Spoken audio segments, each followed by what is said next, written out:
Alexander Payne's Holdovers screened over the holiday season, and while technically a seasonal movie, could potentially make a splash during Oscar season as well. The script, direction and performances are all standout, and a welcome reunion between Payne and Paul Giamatti, their first collaboration in nearly 20 years, having garnered the film much goodwill this pre-awards season. The film is set in a familiar American collegiate setting in the early 1970s. I don't know if it quite fits a particular genre, but certainly inhabits a well-trodden time and place in the cinematic psyche of many people. Varsity Blues, Dead Poets Society and countless others spring to mind. The story is even a little familiar. Boys trapped in detention at school and self-discovery, etc., but The Holdovers is a story of its own. Young Angus Tully is stood up by his apparently widowed mother, who has found a new husband and gone off for the holidays, abandoning him at the school as a holdover. He is stuck for the holiday fortnight with 4 other students, the head cook of the school's cafeteria, and their ancient history teacher, the curmudgeonly Mr. Hunnam. This premise doesn't look initially promising, but as the story unfolds,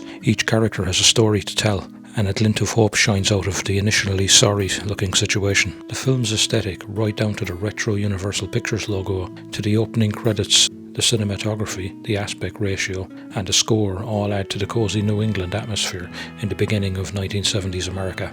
Bell-bottom trousers, sideburns and duffel coats are all on display, depicting a time just out of our reach of a recent memory, but by turns surprisingly modern as well. Regarding cinematography, the film very much eschews stylistically specific colour palettes that we are familiar with today. It very much evokes the modest, understated and matter-of-fact cinematography of a 70s film, showing life very much as it is, or was I should say. There is a sort of perceived graininess to the focus that really makes you think you are watching a film actually shot in the 70s. Paul Giamatti owns the screen right away. He looks as if he has lived in the dreary college halls all of his life and is part of the furniture at this stage. He is an embodiment of the pitiless competition within the academy and a foretaste of the reality of the world to come for these students. Simultaneously, his character has hidden layers of humanity that are eventually revealed, if only in an effort to spare students his fate.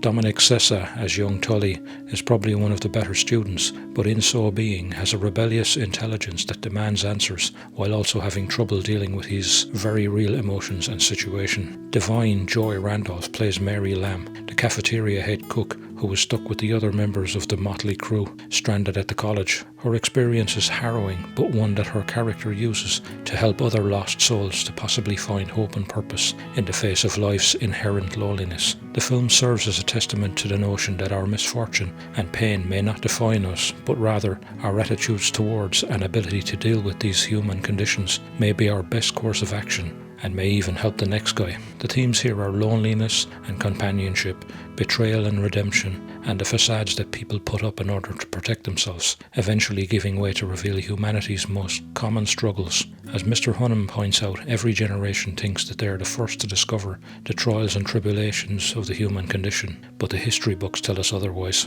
Alexander Payne is one of the best at staging this type of down-to-earth, intimate character study, and it is a beautiful addition to a familiar canon within his work. Go see this film. It'll be coming around again this awards season, and deservedly so. Even with the Yuletide setting, this movie won't require seasonal rewatchings to stay with you.